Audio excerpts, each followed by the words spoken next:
हाँ, वृंदावन का वास दे दो राधा रानी, मुझे वृंदावन का वास दे दो राधा रानी। मेरे सिर पर अपना हाथ रख दो राधा रानी, मुझे वृंदावन का वास दे दो राधा रानी। मेरे सिर पर अपना हाथ रख दो राधा रानी। दर्शन हो ये आस यही है, मेरे मन की प्यास यही है। दर्शन दे के प्यास बुझाओ, मेरे सोए भाग्य जगाओ। आज मेरी बात रख लो राधा रानी, वृंदावन का वास दे दो राधा रानी। मेरे सिर पर अपना हाथ रख दो राधा रानी। बड़े दूर से चल कर आया, देखो क्या क्या भेंट में लाया। चरण कमल के पास रख दो राधा रानी, मुझे वृंदावन का वास दे दो राधा रानी। मेरे सिर पर अपना हाथ रख दो राधा रानी। असवन मोती हार पिरोया, श्रद्धा प्रेम से सूत पिरोया। मेरी ये सौगात रख दो राधा रानी। राधा रानी राधा रानी, वृंदावन का वास दे दो राधा रानी। मेरे सिर पर अपना हाथ रख दो राधा रानी। अब अंतिम वरदान दे दो, पूरी हो ये अभिलाषा मेरो। मेरे सिर पर हाथ रख दो राधा रानी, वृंदावन का दास दे दो राधा रानी। मेरे सिर पर अपना हाथ रख दो राधा रानी। राधा रानी राधा रानी, राधा रानी राधा रानी। मेरे सिर पर अपना हाथ रख दो राधा रानी, वृंदावन का वास दे दो राधा रानी। राधा रानी राधा रानी, राधा रानी। वृंदावन का वास दे दो राधा रानी। मेरे सिर पर अपना हाथ रख दो राधा रानी। राधे राधे जय श्री राधे, सब मिल बोलो राधे राधे। आप भी बोलो राधे राधे, हम भी बोले राधे राधे।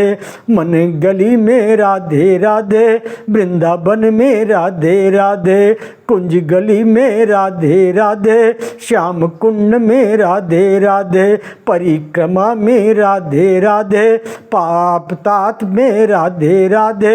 डाल डाल में राधे राधे, श्रोता बोले राधे राधे। गली गली में राधे राधे, हर घर घर में राधे राधे। वृंदावन का वास दे दो राधा रानी, मेरे सिर पर अपना हाथ रख दो राधा रानी। दर्शन हो ये आस यही है, मेरे मन की प्यास यही है। दर्शन दे के प्यास बुझाओ, मेरे सोए भाग्य जगाओ। आज मेरी बात रख लो राधा रानी, वृंदावन का वास दे दो राधा रानी। ओम हरि ओम, ओम नमो भगवते वासुदेवाय। सज्जनों, आप देख रहे हैं हमारे अनंत पत्र न्यूज चैनल पर श्री ब्रह्म महापुराण की कथा। अब आज के कथा का प्रसंग है, ब्रह्मा जी कहते हैं इला तीर्थ के नाम से जिस तीर्थ की प्रसिद्धि है वह मनुष्यों को सब प्रकार की सिद्धि देने वाला, ब्रह्म हत्या आदि पापों को दूर करने वाला, संपूर्ण कामनाओं को पूर्ण करने वाला है। वैवस्वत मनु के वंश में इल नामक एक राजा हुए थे। वे बहुत बड़ी सेना को साथ लेकर शिकार खेलने के लिए वन में गए। वहाँ उनकी बुद्धि में कुछ दूसरा ही निश्चय हुआ। उन्होंने अमात्यों से कहा, आप सब लोग मेरे पुत्र द्वारा पालित नगर में चले जाएं, देश कोश बलराज तथा मेरे पुत्र की रक्षा करें। महर्षि वशिष्ठ भी हमारे लिए पिता के समान हैं, वे भी अग्निहोत्र की अग्नियों से लेकर मेरी पत्नियों के साथ लौट जाएं। मैं अभी इस वन में निवास करूंगा। बहुत अच्छा कह करके सब लोग चले गए। राजा हिमालय के पर्वत पर जाकर वहां निवास करने लगे। एक दिन उन्होंने उस पर्वत पर एक गुफा देखी। उस गुफा में यक्षों का राजा समन्यु रहता था। उसके पास उसकी पतिव्रता पत्नी समा रहती थी। उस समय वह यक्ष मृग रूप धारण करके अपनी पत्नी के साथ विचर रहा था। और उसका विशाल घर सूना पड़ा था और राजा अपनी सेना के साथ वहीं ठहर गए। वह यक्ष उसने सोचा, इस राजा ने मेरा घर छीन लिया है, मैं इसे जीत सकता नहीं, यह मांगने पर मुझे देगा नहीं, अब क्या करूं, और चिंता में पड़ गया। इस प्रकार अपनी पत्नी यक्षिणी से कहा कि तुम मृगी का रूप धारण करके इसके सामने निकलो, इसका मन मृगी में आकृष्ट है, अंबिका वन में पहुंचा दो। उसके भीतर प्रवेश करते ही यह राजा स्त्री हो जाएगा। यक्षिणी ने पूछा, हे नाथ, अंबिका वन का क्या तो बड़ा सुंदर है, वहाँ क्या है जिससे आप ऐसा कह रहे हैं? यक्ष ने कहा, एक समय पार्वती ने एकांत में भगवान शंकर से कहा, हे देवेश्वर, स्त्रियों की यह स्वाभाविक इच्छा होती है कि उसकी रति क्रीड़ा सदा गुप्त रहे, इसलिए मुझे ऐसा नियत स्थान दीजिए जहाँ हम सुरक्षित हों, मैं वहाँ वही स्थान चाहती हूँ। उमा के नाम से प्रसिद्ध है वह वन है, आप उसमें आप गणेश, कार्तिकेय और नंदी के सिवा जो कोई प्रवेश करे वह स्त्री हो जाए। शंकर जी प्रसन्न होकर कहा कि ऐसा ही होगा, इसलिए उमा उस वन में मुझे नहीं जाना चाहिए। अपने स्वामी का वचन सुनकर यक्षिणी विशाल मृगी बनकर राजा के सामने आई और राजा को खींच करके वह अंबिका वन में खींच ले गई। जब घोड़े पर बैठे बैठे वो उपवन में राजा प्रविष्ट हो गए, तब यक्षिणी ने मृगी का रूप छोड़ करके अपना दिव्य रूप धारण कर लिया और हंसने लगी। राजा से बोली, सुंदरी इला, तुम अकेली घोड़े पर चढ़कर पुरुष के वेश में कहाँ जा रही हो? उसके मुख से इला शब्द सुनकर राजा क्रोध से तमतमा उठा। यक्षिणी को डांटकर मृगी का पता पूछने लगा। यक्षिणी ने पुनः कहा, इले इले, अपने आप को अच्छी तरह देख तो लो, फिर मुझे मिथ्यावादिनी या सत्यवादिनी कहना। तब राजा ने देखा उनकी छाती, उनका वह शरीर पूरा स्त्री का हो गया था। उन्होंने यक्षिणी से पूछा, मुझे यह क्या हो गया? आप कौन हैं? अपना परिचय दीजिए। तब यक्षिणी ने कहा, हिमालय की श्रेष्ठ गुफा में मेरे पति यक्षराज समन्यु निवास करते हैं, मैं उन्हीं की पत्नी हूँ और वह हमारा ही घर है जो आप हमसे हड़प लिए हैं। मैं मृगी बनकर आपको यहाँ तक ले आई हूँ। यह उमा वन है। पूर्व काल में महादेव जी से यह वर दे चुके हैं कि जो पुरुष इसमें प्रवेश करेगा वह स्त्री हो जाएगा, अतः आप भी स्त्री हो गए। इस प्रकार इला को आश्वासन दे वह सुंदरी यक्षिणी अंतर ध्यान हो गई। उसने पति से सारा हाल कह सुनाया। यक्ष भी यह सुनकर बहुत प्रसन्न हुआ। इधर इला गाती नृत्य करती हुई वन में रहने लगी। तभी उन्हें बुध ने उसे देखा और इला पर दृष्टि पड़ते ही उसके पास आकर कहा, देवी तू स्वर्ग में रहकर मेरी प्रिया भार्या हो जा।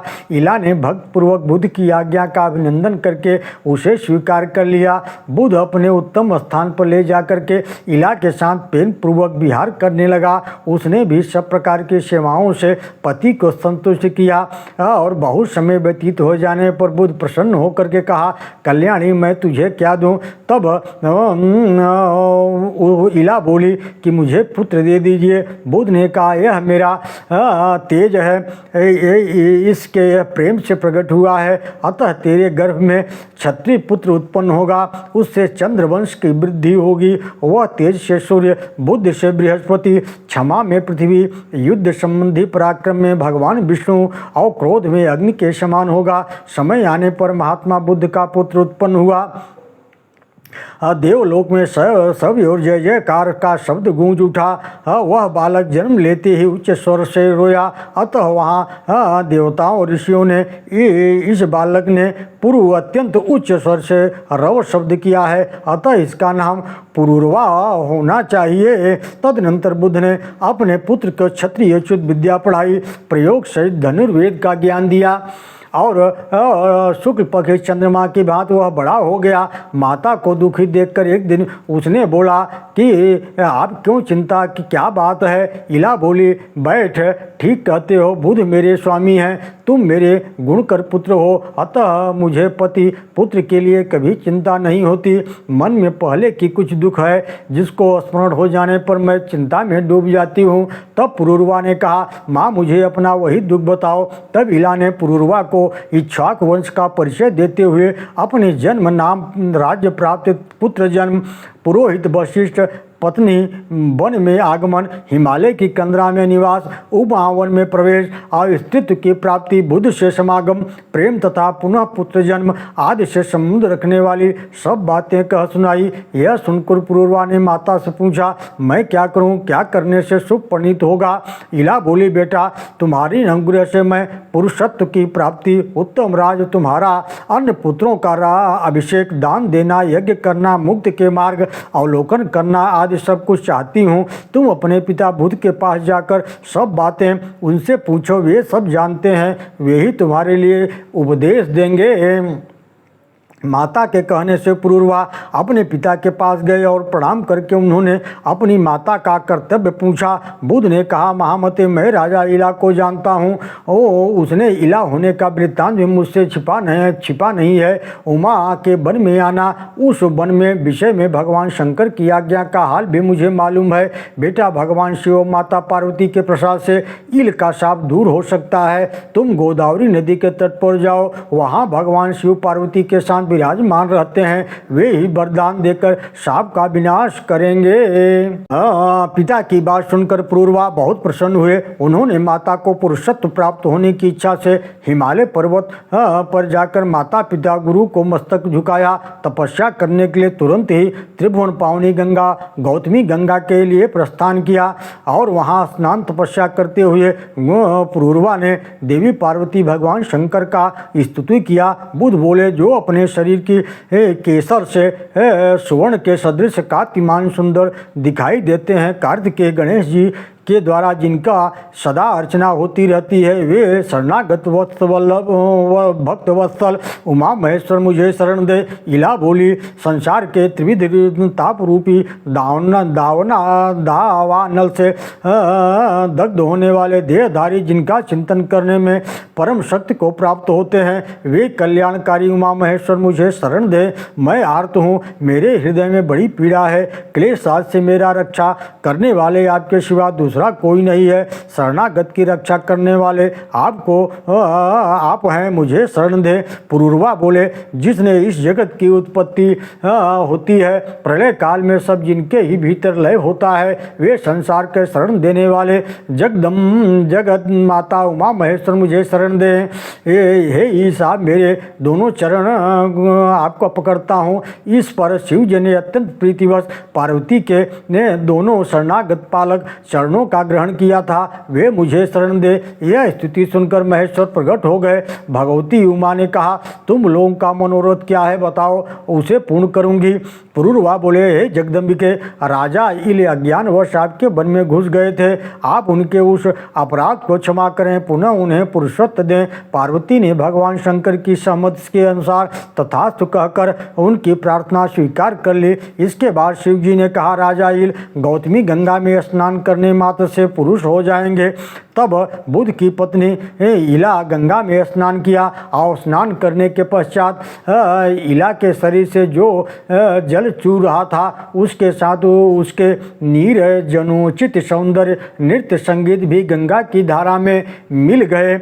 वे ही नृत्य गीता सौभाग्या नाम की नदियों के रूप में परिणित हुए। वे नदियां भी गंगा में आ मिली। इससे वहाँ 3 पवित्र संगम हो गए। इनमें किया हुआ स्नान दान इंद्र पद की प्राप्ति करने वाला है। शिव और पार्वती के प्रसाद से पुरुषत्व प्राप्त करने के पश्चात राजा इल ने अभ्युदय की सिद्धि के लिए वहाँ अश्वमेध यज्ञ किया। पुरोहित वशिष्ठ अपनी पत्नी पुत्र अमात्य सेना कोश को भी लाकर उन्होंने यज्ञ संपन्न किए। दंडक वन में इल ने चतुरंगड़ी सेना सहित राज्य की स्थापना की। वहाँ इल के नाम से विख्यात उनका नगर भी है। सूर्यवंश की परंपरा में जो उन्होंने पहले पुत्र उत्पन्न किए थे, उनको राज्य पर अभिषिक्त करके स्नेहवश पुरूरवा का भी अभिषेक किया। ये राजा पुरूरवा ही चंद्रवंश के प्रवर्तक हुए। जहाँ राजा की पुरुषत्व की प्राप्ति हुई वहाँ गौतमी के दोनों तटों पर 16,000 तीर्थों का निवास है। वहाँ इलेश्वर नामक भगवान शंकर भी स्थापना हुई है। उन तीर्थों में स्नान दान करने से संपूर्ण यज्ञों का फल प्राप्त हो जाता है। ओम नमो भगवते वासुदेवाय।